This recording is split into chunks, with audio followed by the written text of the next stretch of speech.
Going live. All right, we're live.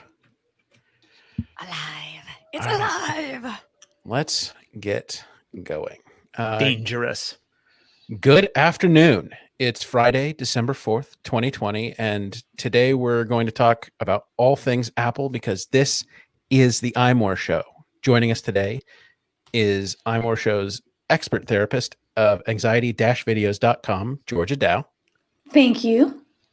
We've got managing editor, Lori Gill. That's me. And a very special guest today is Renee Ritchie of YouTube fame.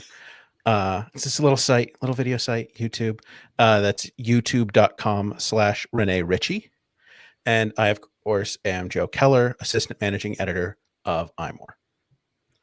Renee, Like generations. There's like three generations on here. If we had Serenity here, it'd be like 4 generations. Yeah, it's true. Renee, do you feel funny calling yourself an influencer? You know, I don't like it because I think like only an idiot would be influenced by me. It's like I wouldn't want to be influenced by me. You're I feel so like cute. No, I feel like I do my best to try to have a conversation with people, and I hope to leave that conversation both with me learning something and them learning something. That's the best outcome for me. But you are an influencer. So No, I refuse. You can't make me. Influencer, techfluencer, thinkfluencer. We can keep going, Renee. Yeah. It's like slowly crumble under your dark force lightning. Yeah. No, I just bring that up because I remember many, many years ago, when I was first starting writing about tech, like when people would ask me what I did for a living or if I had to fill it out in a form or something, I would say I'm a tech blogger. And that felt so funny to say because way back then, people didn't make money blogging. That wasn't a thing. And so That was like I can't writing believe- you're unemployed. Is that what you're saying? Yeah, it was like, Right. how do you explain to somebody when you say that you're a blogger that it's actually a career? It's a weblog. I And basically it now was Twitter before it was social. It's a huge issue. It's like 10 years ago when you said you were a podcaster, people were kind of like, oh, what? What is That's that? not, what is You a don't make money podcast? doing that. And then it became, is that like cereal? Or, all right, we've got some news to talk about on the show today. We've got some News. some things happened this week and now we're going to talk about it. So first up, Apple has redesigned its accessibility website. It's a huge redesign. They did this for International Day of Persons with Disabilities, and yeah. So, Lori, what's the big deal about this? Is it more redesign? accessible? One hopes. It in a way it is more accessible in that part of what Apple, and they do this regularly, they update their accessibility websites and their accessibility support documents and things like this on a regular basis to it's kind of like they interact with their accessibility team and the people that work with them and get feedback to make the experience better for people with accessibility needs. So yeah, this is kind of what they did. They updated it for accessibility more than they already do, because one of the great things that Apple does is they also make support documents, for example, accessible. So there's videos for how to do things that include voiceover or include subtitles and things like that, so that they're also helpful to people who have sight disabilities or hearing disabilities and things like that. So yeah, this past, let's see, it was on yesterday actually was International Day of Persons with Disability, and this is a day to spotlight or recognize that there's a lot of problems with creating a more inclusive environment for people with disabilities. So on this day, there's a lot of organizations that kind of come together and talk about ways that they can improve in terms of like rules and regulations and things that they can do to make the world better for people with accessibility needs. And one of the things that Apple did was updated its accessibility site in recognition of that. And of course, I've said this before, Apple treats accessibility as a tier 1 feature. It's amazing the way they do this sort of thing. It's something that I've never seen before with companies. They are starting to do that kind of thing in the tech world, but Apple has been doing it, if not from the beginning, at least very close to from the beginning. Like bringing voiceover to the iPhone very, very early on, for example. This for me, it was a huge realization that people that are sight impaired, for example, these are things that I, as a person with sight, hadn't thought of until I started paying more attention to the things that Apple was providing for accessibility needs. One example would be, I never really thought about the fact that people that are sight impaired also want to look at the pictures on a website, let's say, for example. And Renee brought this to my attention actually too. We have descriptions of photos on our website. And I originally just thought of it as like, oh, this is just something that we have to just do in the background. And then Renee pointed out to me, and this is also something I learned through Apple, is that even people who are sight impaired want to know what's in that picture. And it was pretty presumptive of me to assume that they weren't even caring that the picture was there. And these are the things that we need to pay attention to and think about more in terms of inclusivity. Micah Sargent. Can I add something, Lori, that just blew my mind? Yes. The first time I talked to Sarah Hellinger at Apple about accessibility, it was when they were telling me about the new selfie feature for people who are low and no vision, because a lot of companies never even thought about it, but Apple's like, they want to take selfies too. It's not for them, it's for them to send to their friends and family. And so the camera will go bad lighting, good lighting, you're off center, you're in center, and help them take the best selfies they can. And it was totally not obvious to me until I heard about it. Then it was so obvious, and it just applies to so many things they do. I did a podcast with people that were hearing that were sight impaired, and they were talking about like how if I add on my Twitter feed or Instagram, if I put the captions also on the pictures, that they really appreciate that because they want to know what it looks like and they want to be able to have the full experience to that. Exactly. Yeah. That's one great lesson to be learned, is that you can add audio or descriptions to your pictures on Instagram and things like that. There's actually a little button that you can press that says add description, and you can describe it. And don't just say like, me and my friends having a good time. Like, the description is there for the people who are sight impaired and want to know what's happening in that photo. So yeah, these are definitely things that, just like you're saying, Renee, it takes somebody showing that to you and to help you realize that like everybody is all part of this and have the same feelings and wants and needs and desires. Just because you're sight impaired doesn't mean that you don't love photos. You love them in a different way, which is why. And they have people on the team who are like all accessible. Like the accessibility team is composed of a lot of people from the accessibility community. So like they don't have to guess. They get loudly told what they're doing right and wrong and what they need to do more of. Exactly. Yeah. It's pretty great. And I love days like these when we can kind of spotlight that and highlight that to help me open up and remember how important it is to be inclusive. And I think Apple does such a fantastic job of making us aware that this is something that we need to like be paying attention to and keep in our forefront. And if we as humans were as good as Apple is at a company at spotlighting accessibility as a tier 1 feature, if we could think of accessibility as a tier 1 importance in our lives, I think a lot of great things can come from that. And again, a lot of times things that are built for accessibility are helpful to everyone else in the world too. Even if you have no accessibility needs, they can just be a benefit to you just because they exist in the world, like the tap back feature on the back of the iPhone after iOS 14. That's a thing that a bunch of people use. It's an accessibility feature. You don't have to have accessibility needs in order to enjoy it. Just don't call it a secret or Steve Aquino will come for your neck. Well, he should. Yeah, it's not a secret. It's not concealed. It's not hidden. Yeah. Yeah. One of the things about Apple and accessibility that I often appreciate is that it is very obviously a continuing journey for the company.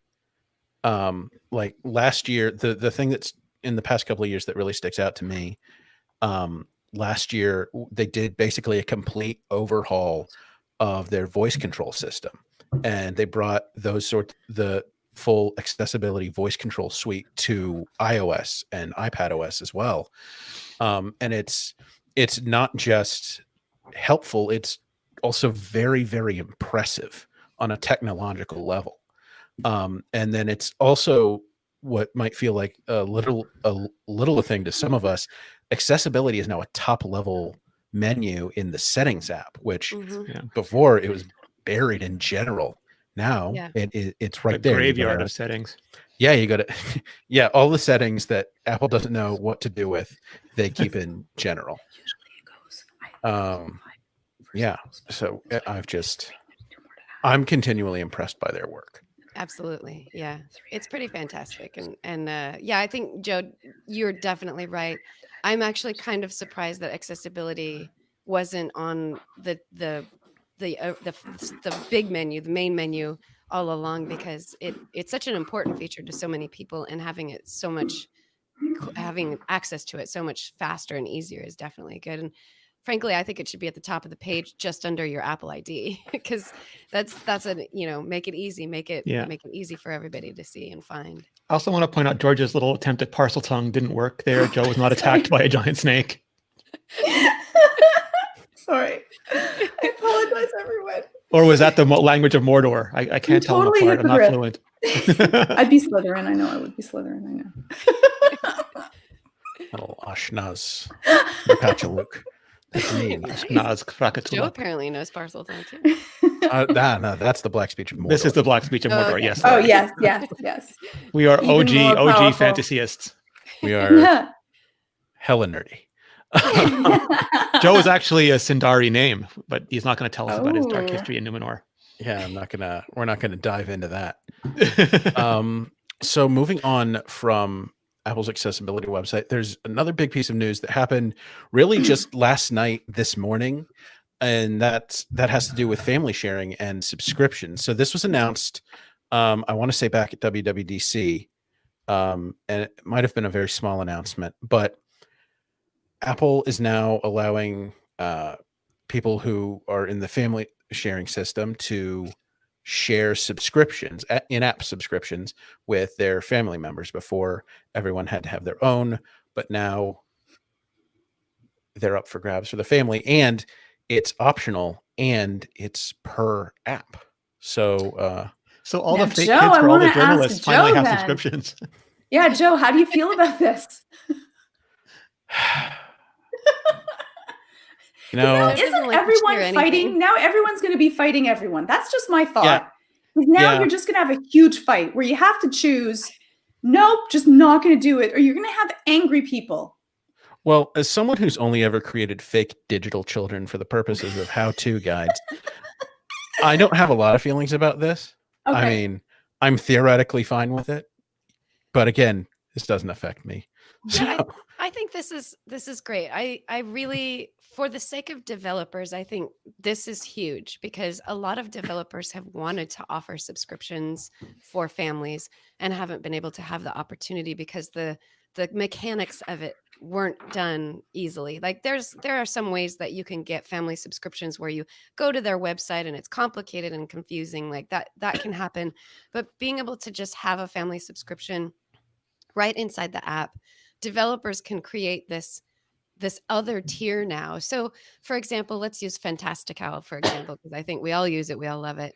If you wanted to have a family plan for Fantastical, if they wanted to create that so that you and your husband and your children or whatever your family unit is could all have a subscription to Fantastical, but have your own calendar separate from each other, this is one way that can happen.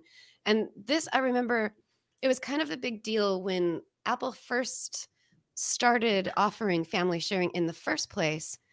There was a lot of frustration that came from users because you can download, some app for free that, I use this app. My family uses this app. We love this app. And you download it and it's free to download, but you can't do a family subscription. And it's like, well, that ruins everything. What's the point of family sharing? Which there is a huge point to family sharing. It's just that it wasn't open to everyone. So now all of the developers, which a lot of developers are going the subscription route. So this is a great opportunity for families to be able to take advantage of that stuff, for developers to offer it that want to, because I know a bunch of developers want to be able to offer family sharing in this sort of easy way so that it's just a swipe in your settings, or like right within the app, you just subscribe to family sharing right there. And then each person on their own device, you tell them, hey, we now have a family subscription to this app. And then they can, turn it on. And now everybody gets their own version of that app that they can use that's paid for under one credit card. It should work this way. Like I always used to get so mad when those stupid record companies would come up with their schemes and saying, no, you only bought the CD. We need to find a way to lock that CD to your car. And if you want to listen to the music in your house, you should have a different kind of CD that plays in your house. And everyone in your family should have to buy a copy of this. It's like, no, you are turning us into, you're changing us from customers into criminals. Like you're inventing new ways to be hostile to us. And that's what it always felt like with these subscriptions. Like I get on some end, there's a bean counter somewhere who's like, we could extract 3 more pennies out of this if we do it. But like the amount of goodwill and just frustration you cause, people are going to get fed up. And this just makes sense for it to work this way. It makes people happy. They'll enjoy your product more. It'll ultimately benefit everybody. So I'm happy. I don't know why it took this long, honestly. It's really weird. It's probably just infrastructure nonsense. But I'm happy it rolled out. Yeah. And with it being easy and that you get it, there'll be a greater chance that more people will subscribe. Because that barrier to entry, we're in a safe system. We understand it. We know that we're protected. It's not going to be something that we're going to feel like we're being scammed. And, again, we trust doing things through Apple. So I think that this will increase the amount of revenue that people can make also, and people will be happy about it. Yeah. I can't wait to see more of this. Yeah. And you don't have to worry about people like the way, going through Apple's system, you don't have to worry about people like trying to share subscriptions anyway. When with family sharing, you can count, okay, this one subscription is going to as many as 6. Yeah. It's easy to count. Yeah. And if you want to take it away, and they take care of that for you. So you don't have to worry. One thing I'm wondering about this is, what do we make of the fact that it seems to be off by default instead of family sharing on? I think that's smart, because if it's on by default, that means you might end up accidentally paying extra for a family sharing service. So I think that's smart that it's off by default. Yeah. Like what if you don't want to be sharing this with your family? What if it's an app that you only want to be using for yourself? Well, they could also have it on by default, and you just click on family when you subscribe, or you don't click on family, which would be another way that they could go about it. Yeah. Again, maybe you're subcharging your family, Joe. Did you ever think of that? Maybe if that kid wants access to Disney Plus, they got to give you a shiny dollar. There you go. See, look at you, Renee. Look at you. Free business ideas from Renee. You're the parent, Georgia, so I'm just throwing things out there. Renee, I think you just came up with a really great new version of chores and family charging. Yeah. Clean your room if you want. I'm turning it off. You want to watch Disney Plus? Baby Yoda, go bye-bye. Yeah. All right. Your dishes. Before we go further, I would like to tell you about Woven. Woven is a sponsor of today's episode of the iMore Show, and it's an all-in-one calendar that's perfect for busy people. It brings all of your calendars in one place and powers them up with awesome scheduling tools. Woven syncs all of your calendars in one place, including your Google, G Suite, and Microsoft 365 accounts, so you can see all of your time that's both personal and professional. Woven builds scheduling links directly into your calendar, so you can use both one-off scheduling links and published scheduling links. You can even create group polls if you need to find the best time for several people's schedules. You can quickly time block your week using Woven's smart templates, so you can plan your perfect week. Woven also has built-in analytics, so you can easily calculate when you spend your time, so you can make time for what matters most. You can try Woven Premium for free for 21 days at usewoven.com/iMore. That's usewoven.com/IMORE. Thanks to Woven for sponsoring this week's episode of the iMore Show. All right.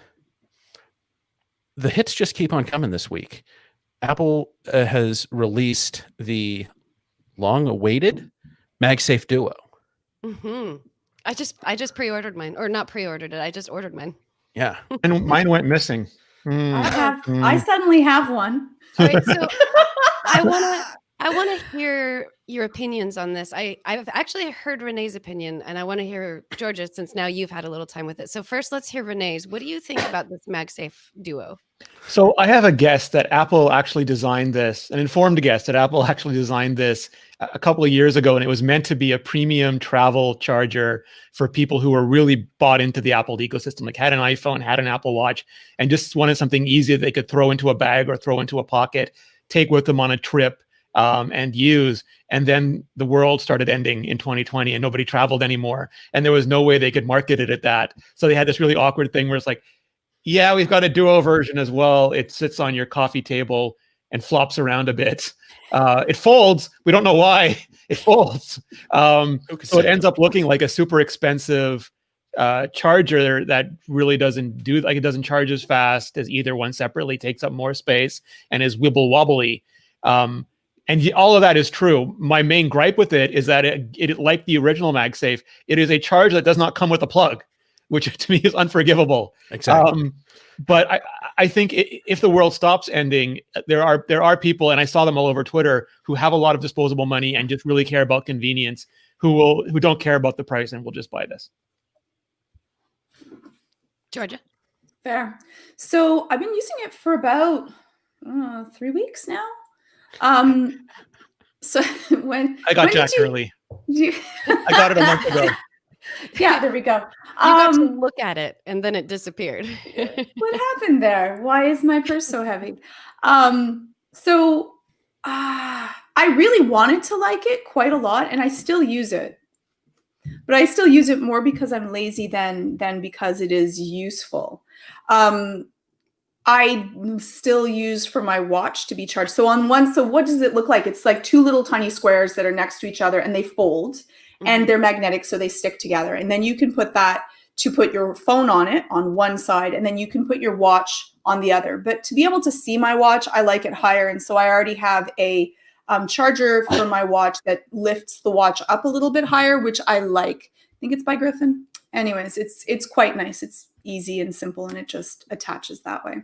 So what I don't like about it is that in the middle of the night, I can't find it very easily to place it into the right spot. So I'm like moving around my phone in the dark, because that's when I do it, trying to find it to be magnetic. So I kind of have to use two hands, which I don't like. Whereas with my charger, if I grab my charger and find it, I can use two hands, but I can pop it in really easily and I can take it out really easily. Whereas now in the middle of the night, I'm charging my phone and I have this I fold it, so I have this huge hunking block of heaviness that is attached to the back of my phone.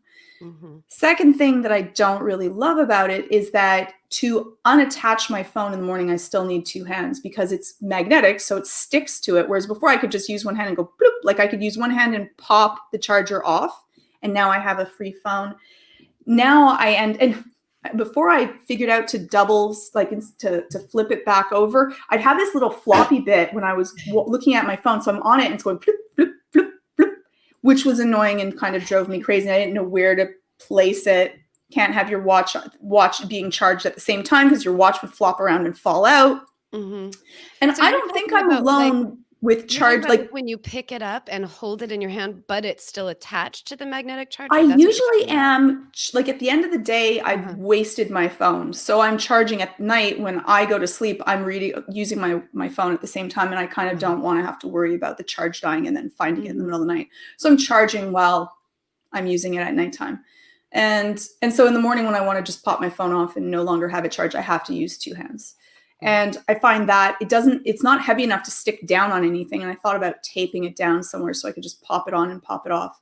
But I find that is slightly annoying. I like just the MagSafe on its own in comparison to having a block attached around it better. But it is nice looking ish. It's not actually that nice looking. I'm lying. It's okay. It's a square. It doesn't even have to be that big. I don't really understand why it is this large. So how big, like kind of? So if the charger, I should have brought it. It's about like, so if we take a look at the charger as being like a dime, or let's pretend it's so pretend that this is it. It's like about an centimeter, an inch and a half to an inch around it, square around Bigger your than circle. that. It's like Probably a the little bit size of the more. MagSafe box, but folded over. So if you remember the box, the MagSafe, the disc Yeah, MagSafe like came, almost that like size. this big. Like I would say that this is the size compared to your phone, and it is almost the size of the your phone. Like Yeah. if you're using a smaller phone, it is the size of your phone, pretty much. Yeah. And it's not For comfortable. me, It's it's probably bigger than the phone. pressed. It's pressed together also, so it has an edge. It has a ridge where the plastic has been squeezed a little bit, Yeah. which I find like it's okay. It's not comfortable. I don't think that it looks well made. I don't think that it looks pretty on a desk. So if I was in a professional setting, I would not want to have this sitting on my desk because it's white. It gets dirty. It's a little bit of an eyesore, and it doesn't, as Renee was saying, it doesn't come with the wall plug. Now, again, that's really strange because it is not cheap, but Right. it doesn't come with the wall plug.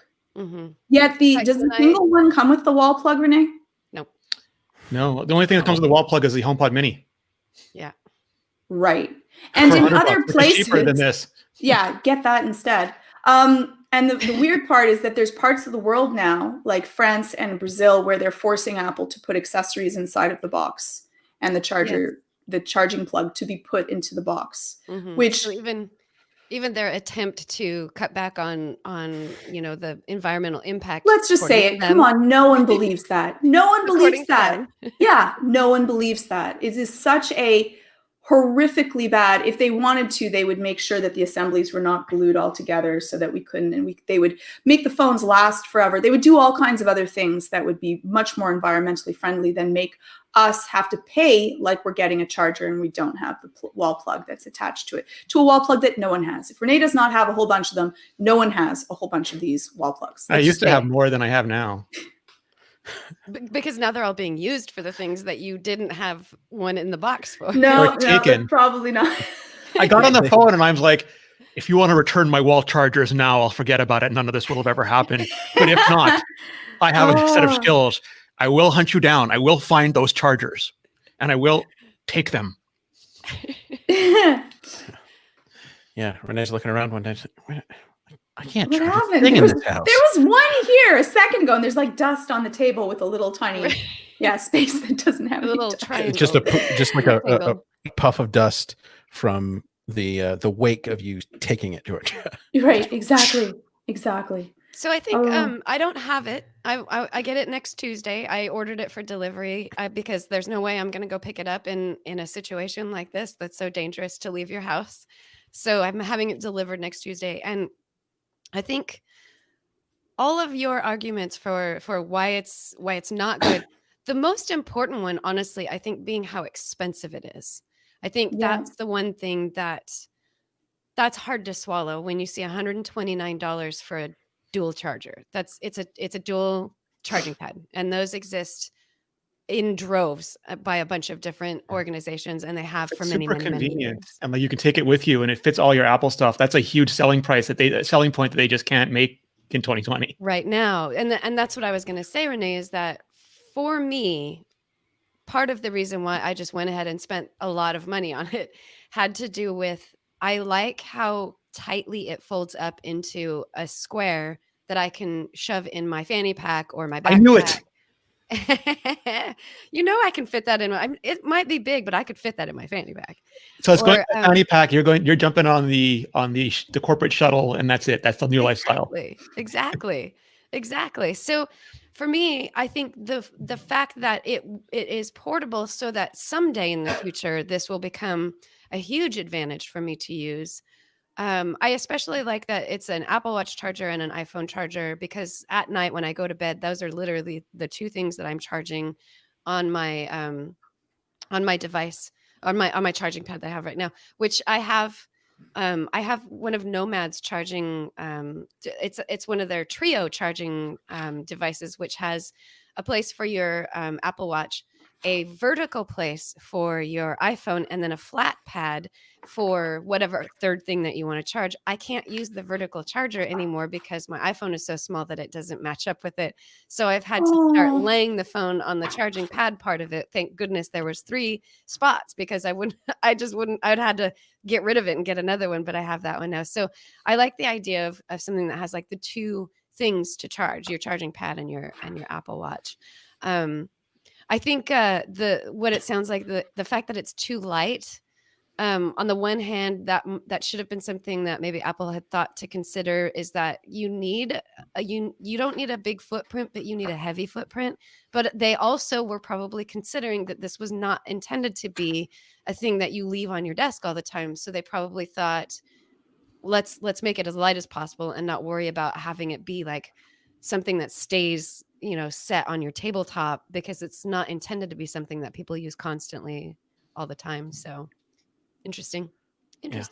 Joe, did you order one? I know you were kind of excited about it. No, I didn't. I have no need for a travel charger right now for some reason. Charges his devices with Dark Force Lightning, Lori. Come on. Everyone knows this, but I'm waiting actually for I've called it before the charging Yggdrasil that Belkin's coming out with. Yeah, That's that got one a looks really good. MagSafe. It's got a MagSafe connector and an Apple Watch connector, and then it's got a little divot in the base for an AirPods case, and I'm hoping that this will be a reliable place for setting down my AirPods Pro case to charge, because the wireless charger I use right now it's finicky. That's what I'll say. That one's finicky. It's frustrating when that happens. Yeah. Now, moving off directly from Apple News for a sec, I want to talk about this. We used to call it App Santa. Now we're calling it Indie App Santa. It's not the same App Santa. So Renee, maybe help me out. Wasn't App Santa from Apple, or was it a different? I think it wasn't David Barnard. Maybe I'm conflating things because all the names get similar, but I think it was from David Barnard originally. Yeah, you might be right. It's been so long since App Santa was a thing that I've forgotten all of the details behind it. But yeah, it's actually not the App Santa. It's a new version of it. Go ahead and talk about it, Joe. So Indie App Santa is this initiative. It's a group of independent apps. It's sort of like an advent calendar, but for apps that goes from now until through December 24th. Well, actually, through December 31st. Sorry. And it's apps like Scriptable and other such independent apps. All apps will have that are offered through this will have at least a 50% discount through their designated days. So let's see here. Sorry, one moment. It started today actually with Aviary, which is a popular newish Twitter client. Aviary is actually free right now through this initiative. You can find the Twitter account. Let's see. It is at Indie App Santa. Yeah. INDIE App Santa. Yeah. And it's going to tweet out about which apps are available for this promotion. And today starts with Aviary. And also Simon, and I apologize, Stovring, who's the developer behind Scriptable, has some instructions for some people for creating a widget. I think this is created by one of Scriptable's more prolific users. It creates a widget that will tell you what the indie app of the day is. Ooh. So you can put that on your home screen? Yeah, and you can put that on your home screen. It looks like there's both a small and a medium-sized widget for this. So is this like Elf on the Shelf, where this widget will appear somewhere else on your home screen and you have to Beginning to find look it? a lot Find it. And like only if you find it, then do you get your free apps. That like Whack and Elf. would Are you be- describing Whack and Elf? It's a different Is one. Whack and Elf a thing in Canada? Well, It is if you for see Renee. Will Ferrell running around, you're allowed to use whatever mallet you want. That's true. You probably wouldn't mind. But yeah, I think it's a great way to promote independent apps in ways that maybe Apple isn't always great at. So yeah, what is let's see, Renee, what Yes, do you sir. think of indie app Santa? So I always this has been a hugely controversial topic over the years because some people have always maintained that bundling is good for developers because it creates marketing and buzz and gets people to try apps that they would never have tried before. While other developers say that it continues the downward valuation of apps, that people are being trained to wait for sales, that all you're doing is adding a bunch of people to your support load without sufficient money to actually pay for supporting them. And I totally get the feelings on both sides of it. To me, like consumer Renee just looks to see if I find value in it. Like, are they good apps and is it a good price? Because if they're bad apps, I don't care how cheap they are. They're not bad apps, but just apps that aren't useful to me. You know, it could be the world's best app, but I just don't need it. So then like I'm buying it, you know, maybe I'll buy it to support the developers, but otherwise, and then is it really making the developers better? Like, will it convert for them? Will people pay for upgrades? And that's where I find iOS hard to begin with because you can't even do the upgrade pricing thing over time. So with subscriptions, maybe I still find it hugely controversial and hugely mixed, but I like to think the developers who are doing it are adults and making grown-ass decisions, and then I'll try to support them as best I can. Yeah, I'm of a similar mind. I mean, people will look to promote their apps, you know, however they can, and they'll do what's best for them.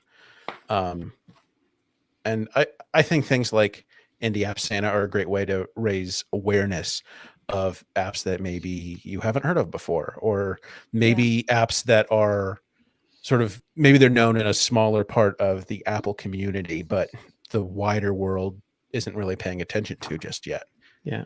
And that's Yeah. the hardest thing, is getting your app seen and noticed, because it doesn't matter how amazing it is. But if no one knows that it exists there, at least it gets that piece to it, is that people might know it. And if they like your app, hopefully they'll talk to other people about the app. Exactly. And yeah. it'll And kind don't of sell it create for some under buzz. cost and hope you can make it up on volume. That math doesn't work that way. No, yeah, and something that a developer had told me once. They had multiple apps on the App Store. So any app developer or somebody new to app developing that's listening, what they had told me was that the lesson they learned from the first app they released was, do not put it on sale when it first comes out. You put it on sale later if you're going to do that, because the most buys, the most downloads you get is almost always right after you release it. Then that tapers off. So you want to have it full price when you first release it, so that a bunch of people are going to buy it right out the gate. And then later you put it on sale for the people who maybe haven't heard of it yet, or maybe they were interested in it but didn't want to pay the full price for it. I think that is a lesson that I see this a lot. Brand new apps that come out, even from big companies that, you know, have good marketing and they know what they're doing, they put them out on sale, and, you know, 20% off if you buy within the first, you know, week or something like that. And I think that's actually, it should be the opposite, because you get the most marketing recognition when you first launch an app, not 6 months down the road. That people aren't talking about that as much anymore after that.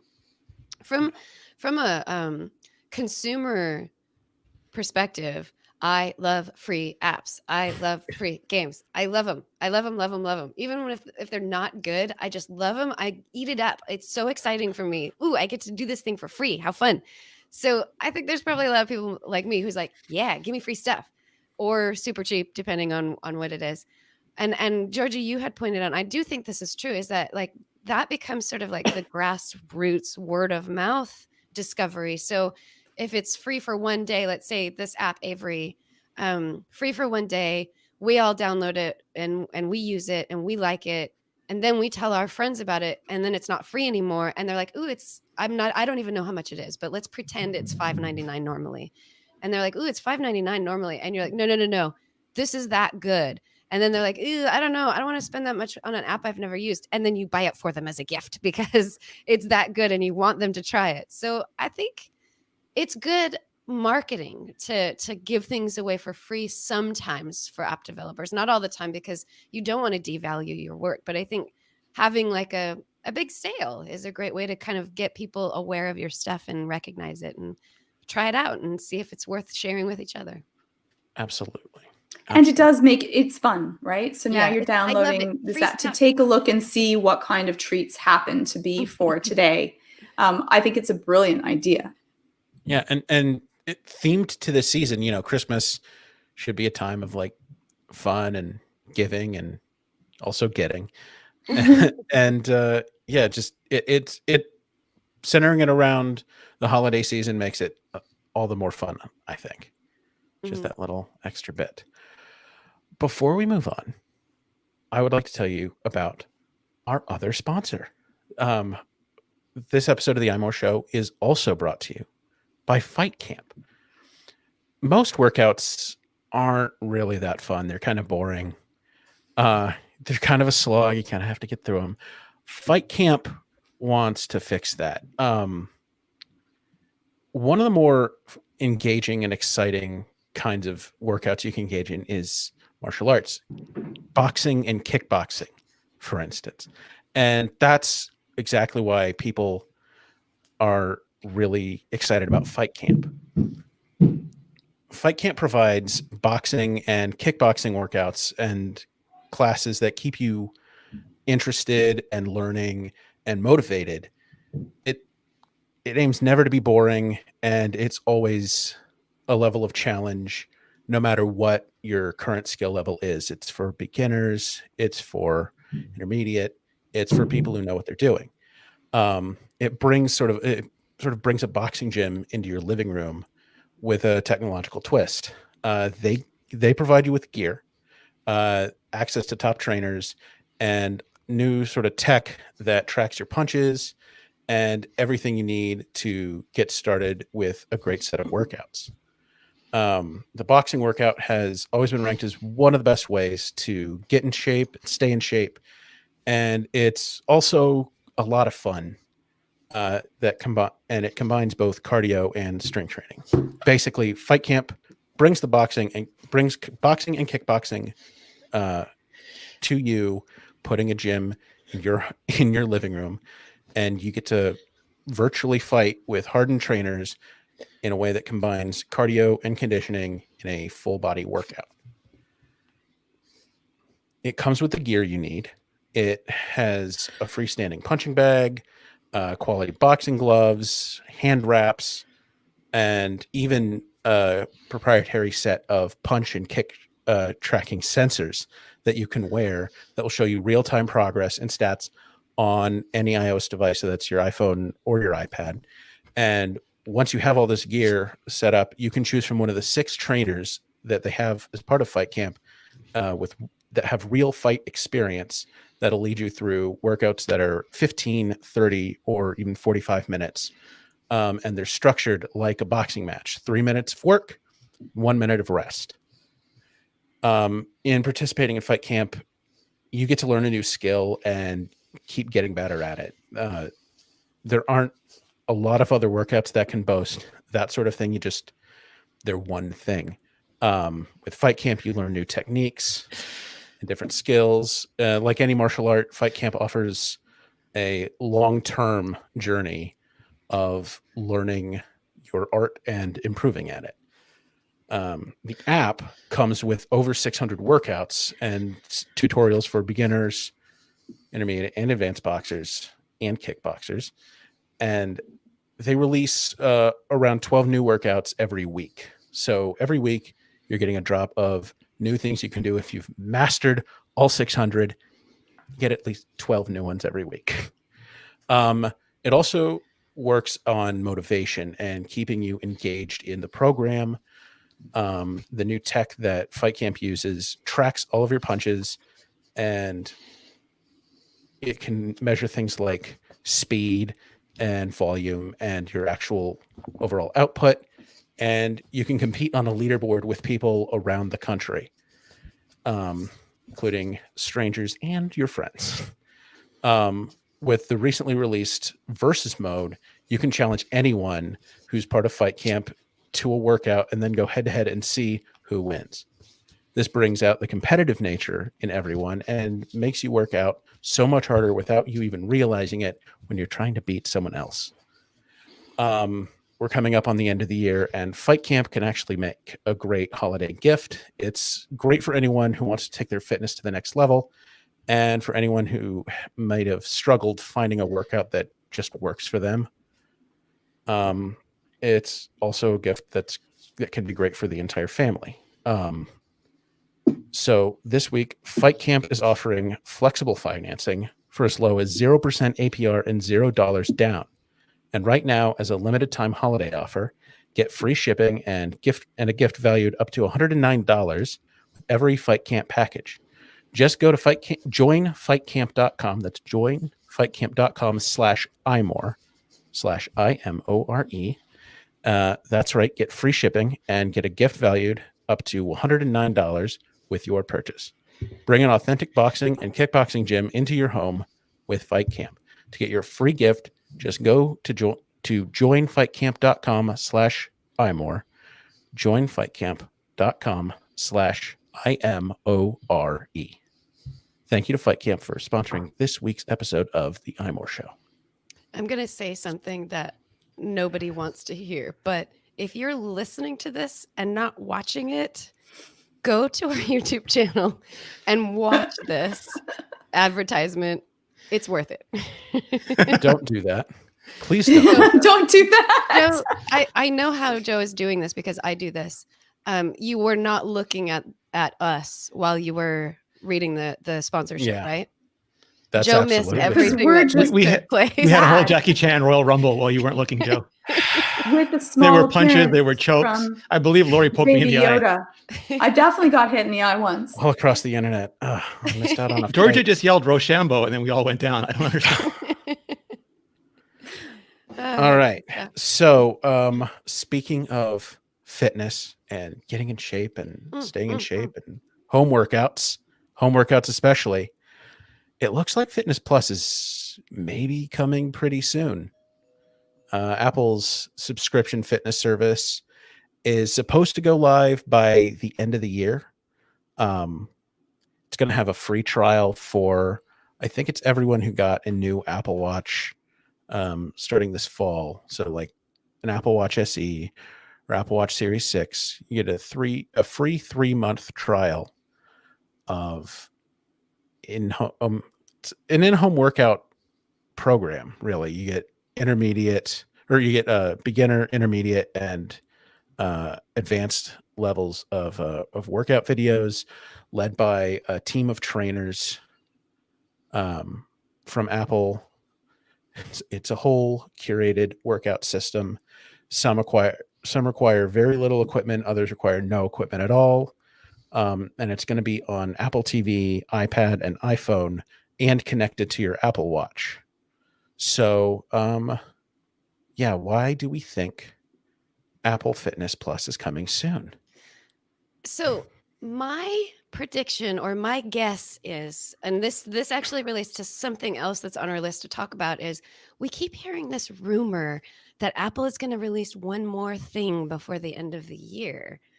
I think it's just Fitness Plus, because they already said that Fitness Plus is going to be out before the year is Isn't over. that wrong, though, Lori? I'm sorry. It It's like depends a on how gift much- they've already given you. It depends on how much you want them to release something else by the end of the year. Apple tags. But I think this is it. This is the big thing, the big secret that Apple might announce before the year is out. I think they're just going to say you can finally get Fitness Plus. That's my Ugh. thought. Although Joe from Mac Rumors was insisting that it was, well, not insisting, but he said that this typically, the kind of things that he saw in Apple Care typically relate to hardware, not services. And they have done things like release the battery case in December before. Yeah. I mean, I guess. It could It's be totally that possible. this could be Apple's own sort of release advent calendar, where they release one thing a day. every day for Every 12 days in a row. the first day it's it's like AirPod Studio. The second day it's Fitness Plus, and not until the last day do they finally release George's long-awaited Oh my AirTags. goodness. The world will hear the Samsung's about to scream. announce them. It's not going to be like Apple's had these ready for like months. They were rumored for a year, and now Samsung tags are going to beat them to market, and it's just. That's okay. They might then, it pushes them to release them. I'm okay with that. You can put some pressure just so that I get them eventually. Yeah, Samsung, do this for Georgia. That's, I think, what we're saying here is Right. Samsung, make Apple release Apple tags for Yes, Georgia. someone twist their arm. someone apply some market pressure. That's all. Forget the Snyder Cut. Release the tags. Release. Like I'm going to get winds of winter before I get this, is what I'm thinking. George R.R. Martin and Apple tags are in the same room, holding off. They're continually flipping a coin for who gets to get released first, and it keeps. It's like always a Landing best on 2 its- out of 3, and it's never. It always lands on the edge of the coin. So let me ask all three of you. Are you excited about Fitness Plus? Are you going to use it? Or, I mean, we're all going to get it for free. Well, I guess everybody who bought a device is going to get it for free for 3 months to try it out. Do you think you're going to use it? Are you excited about it? Do you think like this time next year, you guys are going to have guns that are like ripped? I'm actually pretty excited about it. I mean, admittedly, I'm a little more excited about it since I started subscribing to Apple One, and it's going to be part of my subscription. So it's just, it's going to be there. Why not use it? I'm also excited to see what the changes that are going to come to the fitness app. And, I get excited about things like they're going to add a new tab. So, adjust your expectations accordingly. But there's enough padding and space on that bottom bar of the fitness app right now for them to add that third tab. So like, let's get that done, Apple. Let's fill in that negative space. I'm really excited. I'm really excited. Renee, we're going to be doing the dance fitness, aren't we? Oh, Georgia, you're going to force Renee. What are you kidding? Force? Renee loves to dance. He loves to dance. You don't have to force Renee to dance. Renee will just dance. I was dancing with Luria Petrucci yesterday on her live stream. Yeah. You don't have to force Renee to dance. We're really excited. Well, as possible, but just to dance. We don't care. I'm excited. I think that I like that it's going to be streamlined. I like that you can choose how long you're going to work out for. I like that there's this feedback loop of reading how my heart rate is going. I hopefully will dance better by the end, or I won't care as much by the end. And you get to be fit at the same time. I think that this is like, I'm not someone that likes to do remote classes. I'm not great with, I'm trying to learn how to do the moonwalk on a video, and I'm like, it's okay, but I'm like, Georgia, don't hurt him. Don't hurt him, Georgia. Yeah, but this seems like it'll actually work for me. So I think that it's going to grab people that would not enjoy doing a remote training class. I could put and it's it on not a shopping button like Instagram would put there. Yeah, well, they're not going to be tracking me. I'm not going to be looking ridiculous and have to worry about Facebook creeping on me doing my dance at the same time, and then we'll use it later to, I don't know, sell more ads or. Oh, they'll try. They'll try. Facebook will try anything, but this I don't have to worry about. Facebook would offer you would offer any of us a set of clothing in 1 or 2 sizes bigger, and we'd be horribly offended. Right. Yeah. Just automatically go, would you like a size extra medium? Like, screw you, Facebook. Yeah, it's going to be one of those things, Apple's kind of clamping down on tracking in between apps on iOS, and Facebook's going to try to market larger clothes to people who have really went in on Fitness Plus, and they're going to get offended, and Facebook's going to be like, see, we need to be able to track them. we need to be able to tell them that they can downsize their pants now. Exactly. It's that does happen. Yeah, I'm really looking forward to having the metrics like right on screen from my Apple Watch, so I don't have to. Don't you think that'll inspire you? Yeah.